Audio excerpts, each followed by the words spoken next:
హనుమంతుడిని మింగేసిన పాముల తల్లి గురించి తెలుసా? కశ్యపుడి భార్య అయిన సురసని హనుమంతుని సంకల్పం ఎంత ఉందో అని పరీక్షించడానికి దేవతలు అందరూ కలిసి పంపిస్తారు. సీతామాత కోసం లంకకు బయలుదేరిన హనుమంతుడిని సాగరం మధ్యలో సురస అడ్డుకుంటుంది. బ్రహ్మ ఇచ్చిన వరం ప్రకారం ఆ దారిలో ఎవరు వెళ్ళినా తనకు ఆహారం కావలసిందేనని గొడవ చేయకుండా నోటిలోనికి వెళ్ళిపోమని నోరు తెరుస్తుంది. దానితో హనుమంతుడు 10 యోజనాలంత పెద్దగా అవుతాడు. అప్పుడు సురస తన నోరును 20 యోజనాలంత పెద్దగా చేస్తుంది. అప్పుడు హనుమంతుడు 40 యోజనాలంత పెద్దగా అవుతాడు. దాంతో సురస మళ్ళీ 60 యోజనాలంత పెద్ద నోరును చేస్తుంది. మళ్ళీ హనుమంతుడు 100 యోజనాలంత పెద్దగా అవుతాడు. దాంతో సురస మళ్ళీ తన నోటిని 120 యోజనాలంత పెద్ద చేస్తుంది.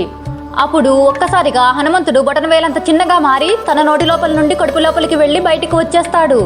కడుపు లోపలికి వెళ్ళాను కాబట్టి నీ కోరిక తీరినట్టే అని చెప్తాడు. దాంతో హనుమంతుడు తెలివికి సురస సంతోషించి దారిని వదులుతుంది.